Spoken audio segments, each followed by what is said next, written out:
पश्चिम Asia में जारी संकट के बीच भारत सरकार ने चीन को लेकर एक बहुत बड़ा फैसला लिया है। केंद्र कैबिनेट ने एक अहम फैसले में चीन से आने वाले एफडीआई के नियमों में ढील दे दी है। इससे अब देश में डॉलर के साथ युआन की बारिश होगी। बीते कुछ समय में भारत और चीन के रिश्ते बेहतर हुए हैं।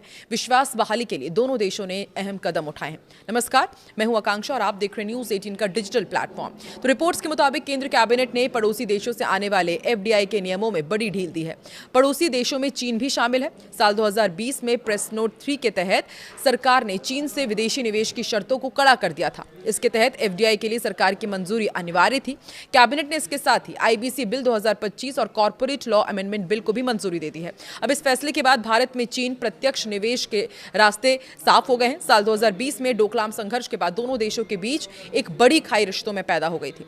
इस कारण भारत सरकार ने चीन के साथ आर्थिक रिश्तों और चीनी निवेश को लेकर परोक्ष तौर पर कई तरह की शर्तें लगा दी। हालांकि दोनों देशों के बीच द्विपक्षीय व्यापार रिकॉर्ड 130 अरब डॉलर के स्तर तक पहुंच गया है।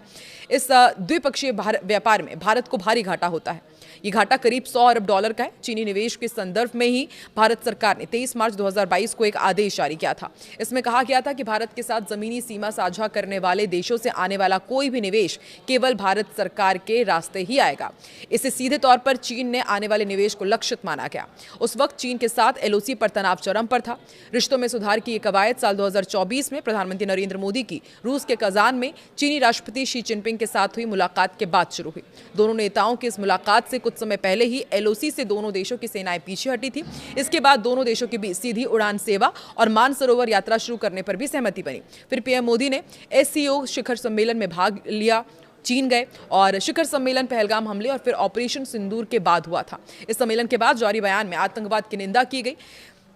इससे भारत सरकार की एक बड़ी कूटनीतिक जीत बताई गई, क्योंकि ये बयान चीन की धरती से आया था। हालांकि उसमें सीधे तौर पर पाकिस्तान का नाम तो नहीं था। इसके बाद पिछले दिनों भारत में आयोजित एआई समिट के घोषणा पत्र का चीन ने समर्थन दिया।